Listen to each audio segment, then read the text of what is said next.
welcome to the Davy Robson podcast. Today we are back in Hartlepool at the new welfare gym, and we are talking to one of the hottest boxing prospects coming out of the northeast at the minute. He's undefeated. He's going to tell us about his journey so far and future plans. So let's go and say hello,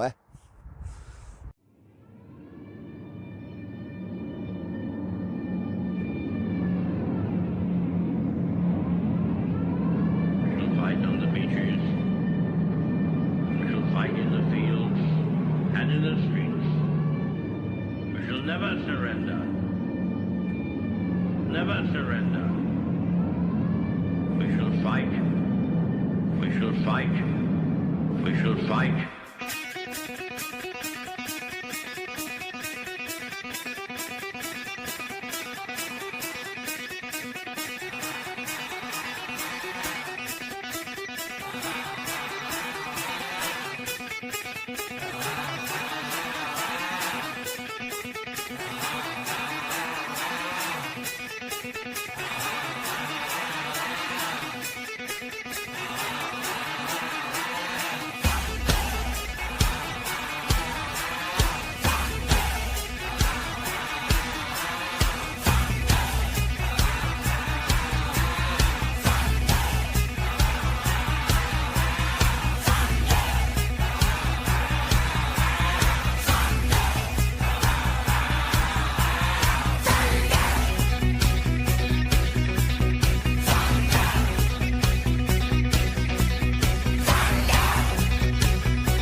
Hello. Welcome to another episode of the Davy Robson podcast. Today's guest is Adam Cope. Well, thanks for coming down, my mate. No worries, pal. Good to see you. Looking well. I know, I'm trying to get in shape. How's training, alright? Yeah, spot on. I've been training a long time now, so yeah, just keep carrying on. Well, there's a lot of excitement about you in the pro game at the minute. Yeah. Like everyone's talking about, your exciting style. But what I like to do, talk about these, is take it back to the beginning a little bit, give everyone a little system who you are. Yeah. So we can tell us a little bit about your family life, growing up. Yeah, just normal hardcore lad, really. Just grew up same as everyone else, but a little bit different, big family, and yeah, it was good. Yeah, I enjoyed it. Really. You got 14 brothers and sisters, eh? Yeah, 14 altogether, and most of us are boxed, but my brother Dean, footy player, and Tony, fitness freak, but he didn't box, and my other brother Lewis, he's actor, but yeah, we all in all spots. Well, what I like to do as well, Adam, like you say, was you're a renowned boxer, you've had a glittering amateur career, you turned pro, undefeated. But we were 14 brothers and sisters. I mean, I had a brother, and we used to argue over clothes and that when we were kids. Yeah. He pinched my jumpers, I'd pinch Sconeys, pinch his trainers. I can only imagine what it was like in your household. Oh, every day, probably. Can't imagine what it was like for my mum, but no, it was never malicious, you know. You see some families where they're at a big star. We was probably just nettering, but no, it was good. We're always being close, and we still are now, all of us. Yeah. Good. Yeah, you are a good bunch. I do actually know the Cope family, so and they are a wonderful, lovely family they are. So the boxing, Adam, I mean, you got into that. How old were you when you got into that? How and how old were you when you got into that? I was only 10 when I'd first stepped foot in the gym, but my brother Peter, he was going for a bit. I was just asking all the time. I kept asking my mum if I could go, and I don't think she didn't really want me to go, like, she still doesn't, but now one day come and he says, there was a few around my age wanting to start, so Tony Martin, who run the gym, he says, start them all at once, so that was it. Then he come in, he said to me, he's been asking long enough, and he took me down on the Monday, and then That was it, really. Yeah, could remember your first time in the gym, the first time you stepped foot in there? Yeah, we'd actually went in earlier, like say, would have been a few of us all starting at once. Tony had opened the gym up earlier, so there was about 5-6 of us. Yeah. I think I was the only one who was stupid. Yeah. But after a bit then I started training with all the amateurs, and it was better then anyway. It was a better atmosphere, and I loved it from straight away. Yeah, good stuff. So you're obviously training now, you're back again in the amateur gym, you're going for it. Your first time you ever competed, remember what that was like? First time getting in the ring? Yeah, I shit myself. I was, I'd say I was only 10. I hadn't been in the gym that long, only a few months, and as soon as the season started again, Tony says, I got you a fight, so turned up and shaking like a leaf all night, and then I remember there was loads of my family there, and even all of them, and I was just reading that, I was going to the ring, and then when the bell went, it all went, and that was it. You just get on with it. Did you start to go out the window, just windmilling? Yeah, just swinging. I got beat. It was a good fight, like, but got beat a few amateur fights. It's all learning. That's it, just a learning curve for the pro game, which we'll get into later on. So your amateur career, I mean, it's a glittering career you've got. How many bouts did you have roughly? I had 87 amateur fights in the end. 87, that's a lot of fights. Yeah. I was wanting to get 100, but just for whatever reason didn't quite get there. But yeah, I wanted to get 100, hopefully one more than, but 87 close enough. Yeah, good going. That is a good record, that, isn't it? Good going. So what I'm talking about as well, I mean, you box some good kids. I mean, you box Olympians.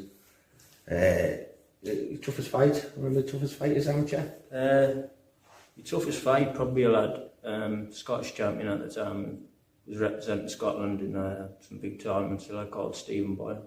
But he probably wasn't, I don't mean like disrespectfully, but he probably wasn't the best lad that I boxed, but yeah, he gave me the hardest fight really, because at the time, I was about 15 or something.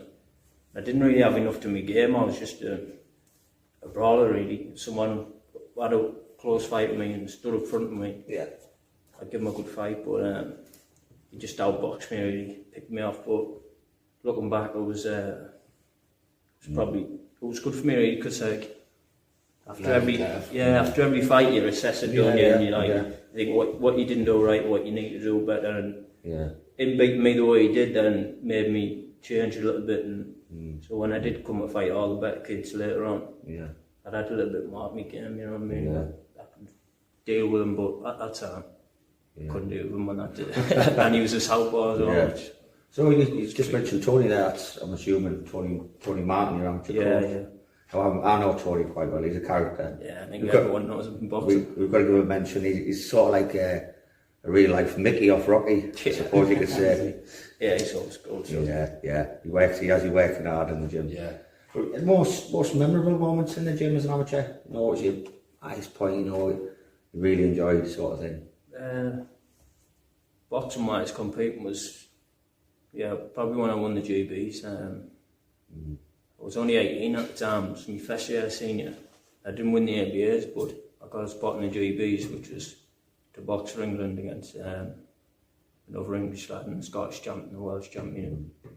I won the full tournament, which was... That's so much even good going. Yeah, I thought I began the Olympic squad then, but just never, for whatever reason, didn't quite work out. But I mean, that was me highlight in my amateur career, really. Yeah, good stuff.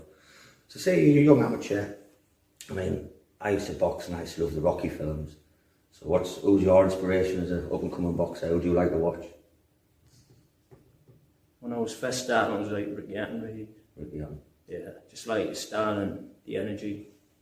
Had a lot of passion for it, good fan base as well, which always just added excitement to his fights in it. And I like his style, just come forward and look for the body shots.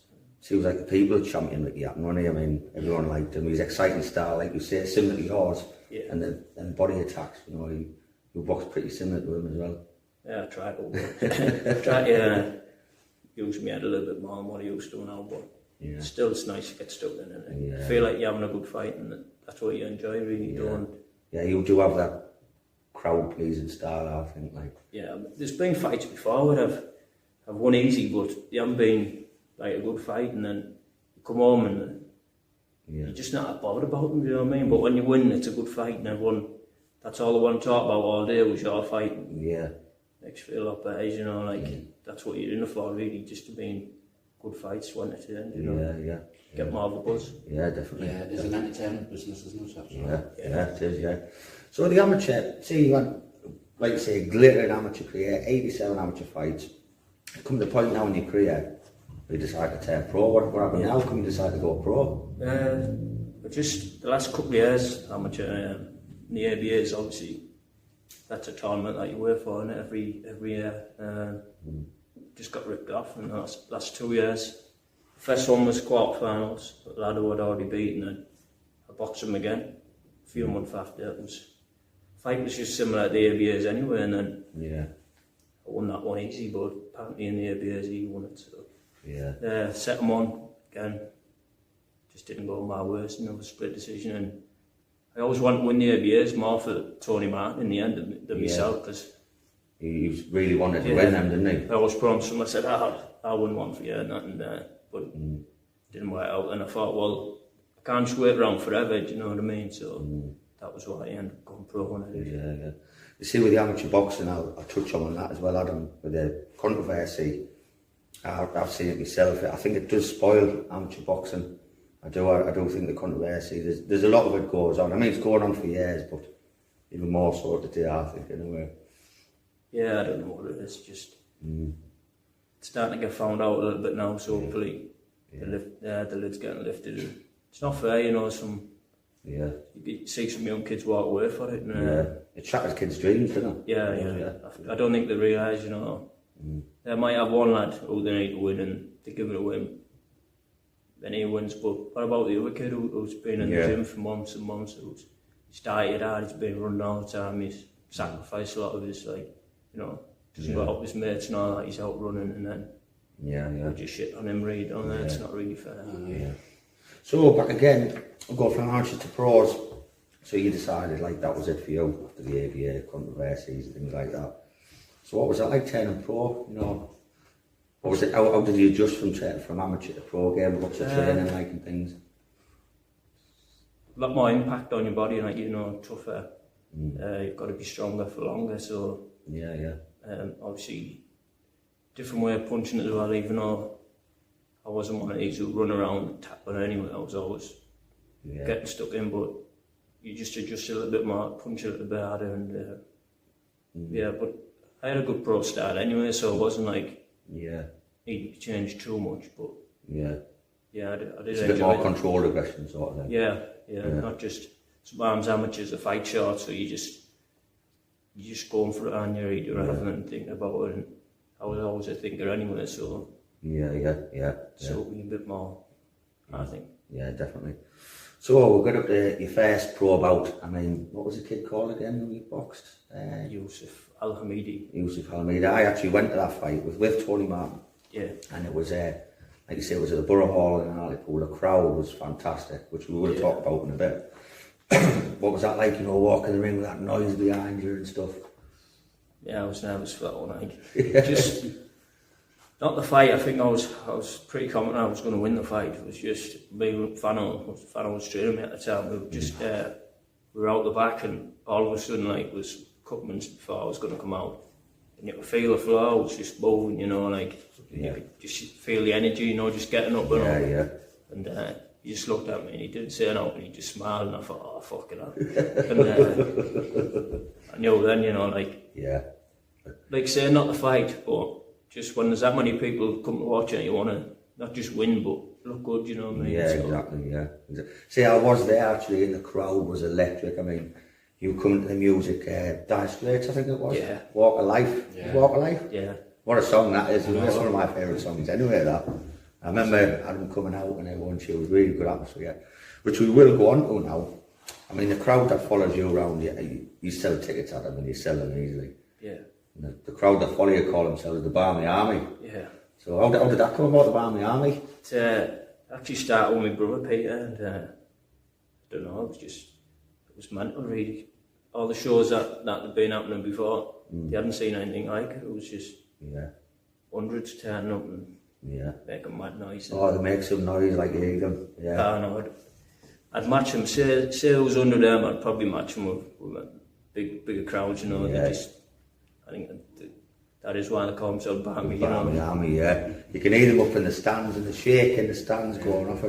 It's really good to hear, really good to hear. Well, that last one, we was out the back, so we weren't actually in the arena.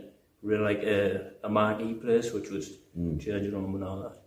Yeah. And all of a sudden you just hear loads of noise and loads of singing and all that. And promoter comes out the back, he says, I think you're all out of here. Everyone knows them now, like, we've got a good reputation, but for a while, like, when Peter retired and Aldani unboxed, so it's been a while since they've actually been at the shows, and they have been missed, like, definitely. Yeah, definitely. I know Adam puts on double-decker buses, you know, they all turn up in these big white double-decker buses, all sticking and banging the roof and that. It's absolutely crazy, but they do support you, you know, the good bunch. Yeah, it's class having that support, is it? Yeah, it's mental, but yeah, it's good. It's like pressure as well, but good pressure, you know. Yeah. You seem to do well with the pressure though, you know. Yeah, I never I don't get nervous for the fight because you think, well, I've done all the training, so you're prepared as best you can be, so it's not to be worried about, you know what I mean? See, you got the first pro fight out the way, so you boxed that, I can't remember his name, Amidi. And say it was a frustrating fight for you, that one, because, like you say, he was there, just running circles, getting away from you, and he didn't really want to stand. I mean, you got the win, you boxed well, but it was hard for you, that one, wasn't it? Yeah, it was just, like, it was easy to win, but as a boxer, any boxer, you always want to look good, you know what I mean? You want to, even if you're fighting on a big show in your small, down on the card, you want everyone to come away thinking, oh, he was good early on, you know, even though he was early on, he was good, oh, I want to see him again, and I didn't feel like I'd done that on that night, but... It was hard for you, it was, I was in the crowd watching, it was frustrating, because obviously I know what you're capable of, and so did everyone else, and he was just certain around running away, so you couldn't really perform, but you see, you still got the win, it was a good performance what you had to do, you know. Yeah, I just didn't want to obviously get it one out. Now daft, you know, and he's just running away and then you get complacent and swings it over the top and you're on your ass. So I was just trying to box nice, but would have been nice if you had more of a go, and I could have opened up as well. But so after your first pro fight, I mean, and if you want to go into this, we spoke about it earlier on, you end up having a little break from boxing.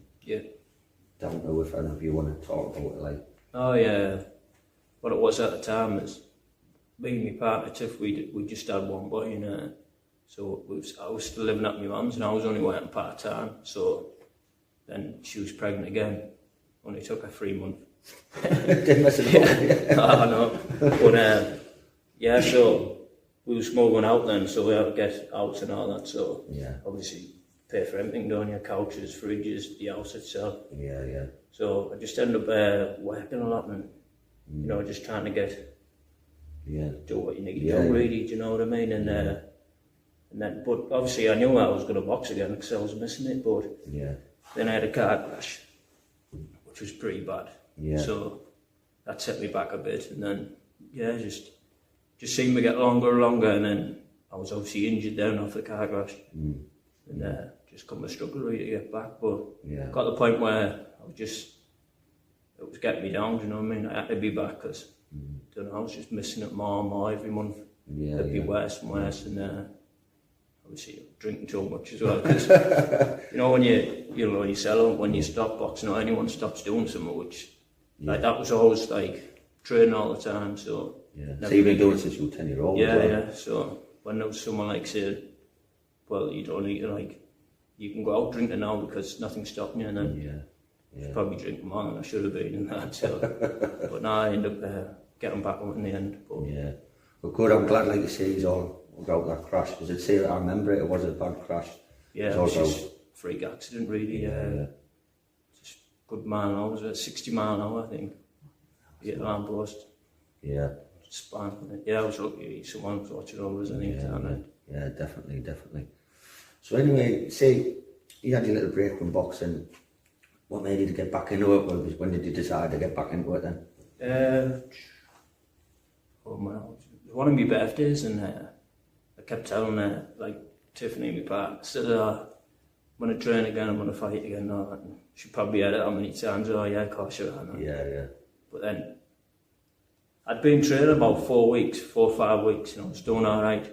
Didn't even notice my birthday, I was having a drink in there. Yeah. She says, before you go and box again, I says, I am, it's my birthday and all that, but she wasn't having it.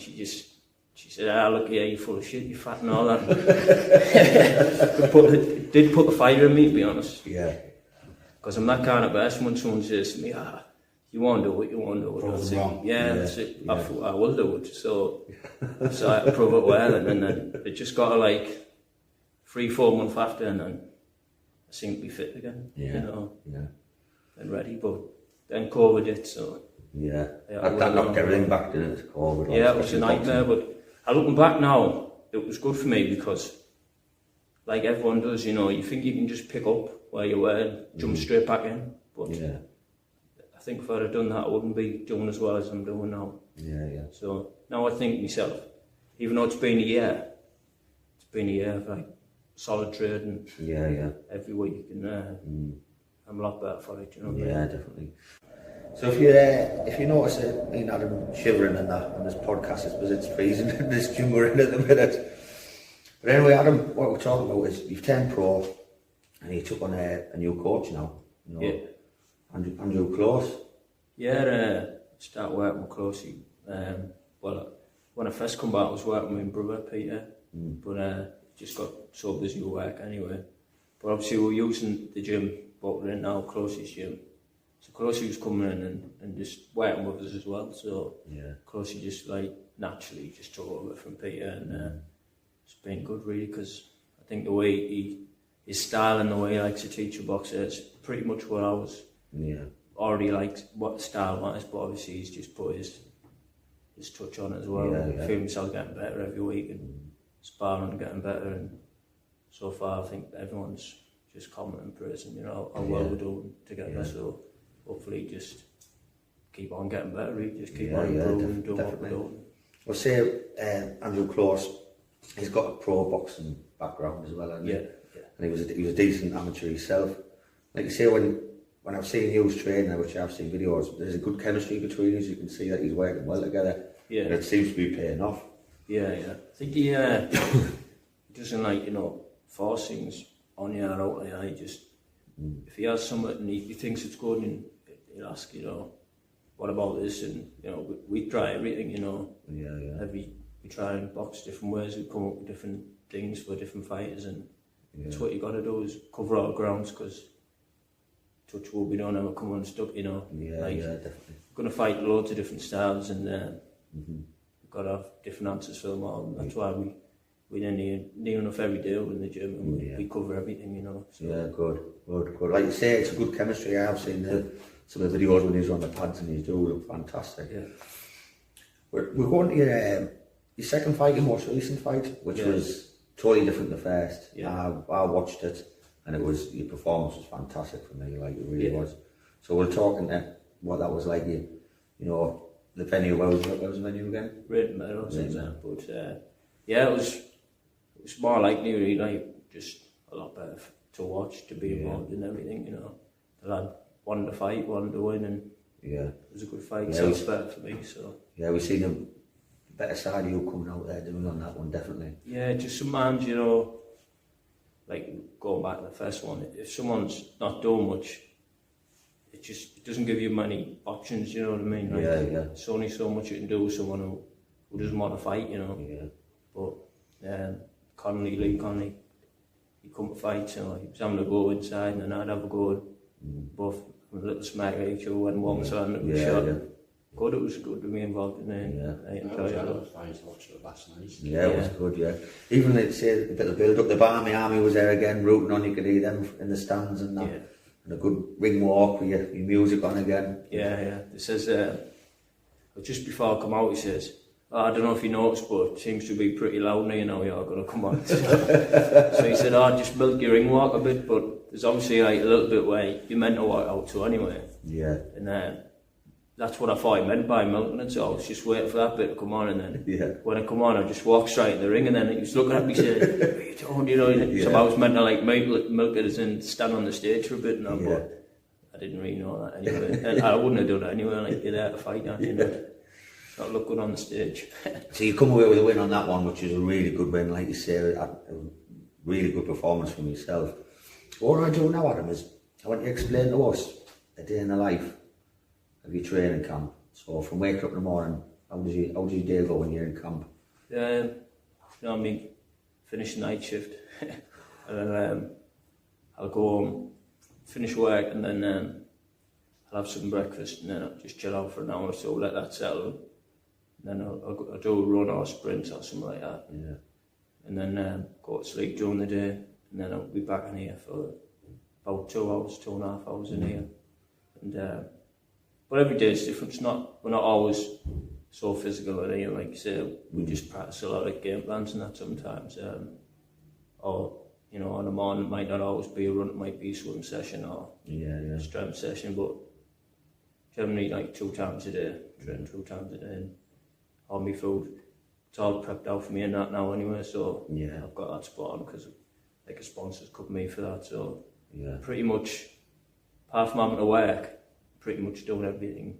So you've got a busy schedule, like, haven't you? Yeah, and then obviously being a dad as well. Yeah. So I've got obviously that come first as well.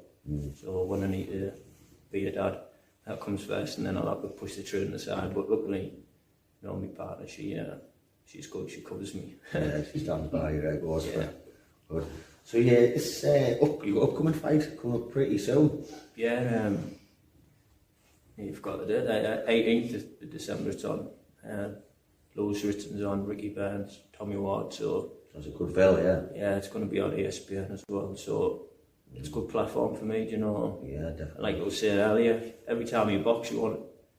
I know it'll be hard to steal that show, but you want everyone to say, "Oh, he was good and he boxed well." You want them going away talking about it. He knocked him out, hopefully. But no, like I say, it's good for me, and hopefully everyone from Hartlepool who's going to watch and people who support me. Yeah. Good show for them and a good night, hopefully. So the Barmy Army will be following you again, my mate? Yeah, I think they might be the loudest, hopefully out-sing the Geordies. So who's this guy you're boxing? Do you know his name? He's taught me his name, but even if I remembered it, I wouldn't be able to pronounce it, I don't think. Where's this guy from? Russian. Russian? Yeah, so apparently he's a tough lad. And yeah. It's not Ivan Drago, was it?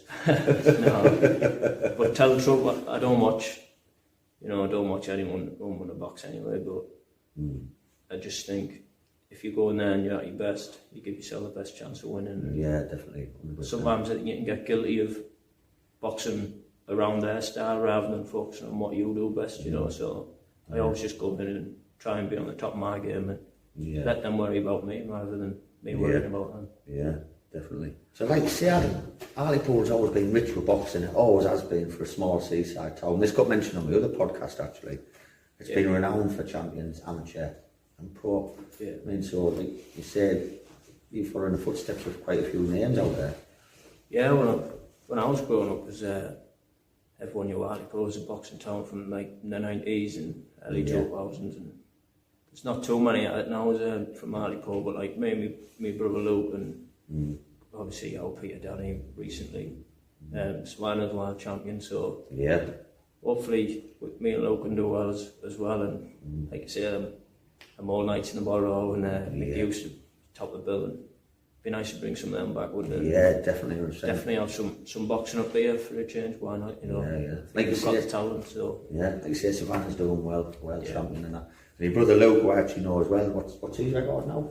Luke's had 4 or 5, I think. One more, yeah. But he's gonna fight again. It's obviously COVID served for him, set him back. So he's just waiting to get COVID in, and he's definitely going to make some headlines as well. He's a good fighter. So exciting times ahead. Yeah, definitely, yeah. So I told you we'll have a bit of fun. If you could pick a 5 pound for pound list, your favourite fighters all the time, past and present, who do you pick? So pick 5. I don't know if I could put them in order, but maybe it's Roberto Duran. Yes, one of my favourites. Yeah. Marvin Hagler. Arturo Gatti. Yeah, warrior he was. Yeah. Warrior. Even go Diego Corrales.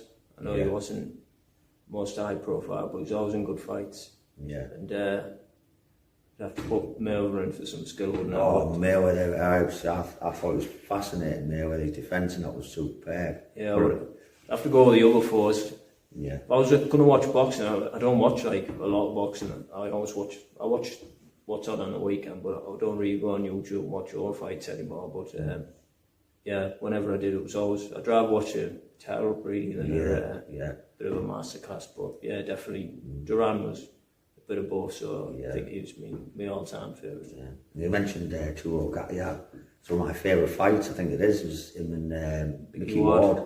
What a fight that was, man. Oh, brutal. Yeah. It was the best round 9, I think it was. It was the best round ever, that. He dropped him. Yeah. Yeah, it was class. Good fight. But a lot of people just watch it and say, oh, round 9 was unreal, but you just watch the full fight. Yeah. Back and forward all over. I think it was a trilogy, wasn't it? Yeah, trilogy 3 fights. And yeah, I think Ward was getting on a bit when towards the end, but he still gave him a good fight just for his style and class. All 3 of them really good watch. Yeah, good. So you say there's some big names out there. You watch your weight category, Adam, now? Super featherweight. Super featherweight. So there is another super featherweight out there for a potential fight, isn't there? It could happen maybe one day. What do you think? Do you think they'll take it? I don't know. See, everyone asks me that because they see me call them out on Twitter, and I thought I might just do it for a bit of fun, really, and buy you something, but I would take it. Yeah, I'd fight anyone. Everyone knows that. It's just whether they're willing to step in, and to me, it's nothing. You know what I mean? If you get beat, so what? You know, like at least you've had a go. You've put yourself on the line, and fight again next week. Not a problem with me. But some people they just want to have fun beating records and make money and look good and not really risk anything. Do you know what I mean? It's not for me. This potential fight that we're talking about could be, I mean, you never know with boxing, is Ricky Hatton's son, Campbell. I mean, I don't know if they take it, but what a fight that would be. North-east, west, north-west. Yeah, it'd be a good fight, I think. He's obviously got a good style, he's aggressive, comes forward, throws lots of shots. I just think all that work that I've done for them 10, 11 years in the amateurs, learning the drill a little bit, and I think that'd be the difference, you know, just experience, you know what I mean? I don't think he's got a lot of experience, but I mean, what he's done, he looks like he could be alright in that. Yeah. Like you say, look, you know what I mean? It's not personal. Like you say, we're not disrespecting Ricky Hatton. I'm a big fan of Ricky Hatton. Fair play to Campbell. Anybody who gets in the ring, I think deserves credit from me. Yeah, definitely. So anyway, you talk about your boxing, you've got your upcoming fights coming up. So, how's family life for you now, my mate? I mean, you haven't got kids and that now, you've got kids? Yeah, it's perfect, really. Just, if I could spend a little bit more time, it would be better, but that's obviously busy with work and boxing, but trying to just get the balance right all the time. It's the key, really, but no, it's perfect. Changing life with all the kids, and you say, I've got 2 perfect boys, they're both good behaved. What do you call the kids? Sonny and Alfie. Yeah. And what was your missus called again? Tiffany. Yeah, so hello to you at home, The podcast, Adam, is slowly coming to a close now. So what I am going to say is, like, we all wish you the best of luck. We're all rooting for you. Thanks very much. Appreciate it. And I hope you have, but I know you're going to smash it. We've all got high hopes from you. I know you're going to smash it, my mate. So if you'd like to see Adam for some tickets for his fight, you can follow Adam on his Facebook page. I'll leave the link in the description below. But like I say, Adam, thank you for coming on, my mate. It's been an absolute pleasure having you on, my mate. Absolute pleasure. So thanks, guys. If you enjoy my videos, please hit the subscribe button. Give it a thumbs up. Like I say, leave your comments below. We'll take them all on board. But once again, Adam, we wish you all the luck in the world, my mate. All right. So once again, I have to say a thank you to my main man, Lit, who does the editing for us. So we're going to pop your head in, Lit. Good luck, mate.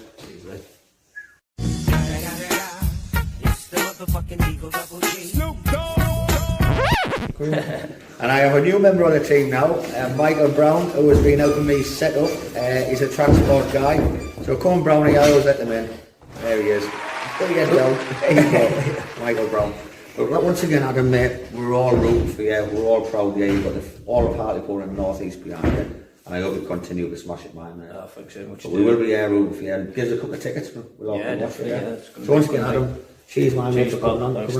But there's another thing before I go. Adam, you got sponsors. Want to give them a shout out if you want? Yeah, the sponsors couldn't really do it without Marini, so it's Kate's Barbershop, she's come on board straight away. Premier Nutrition, they're the ones who do all my meal preps, and KM Plum and Tiling, he's pretty good as well. And Bookmans who I work for, they were asking me about boxing and all that, and they just decided to help me out, so thanks to them as well. Good stuff, good stuff.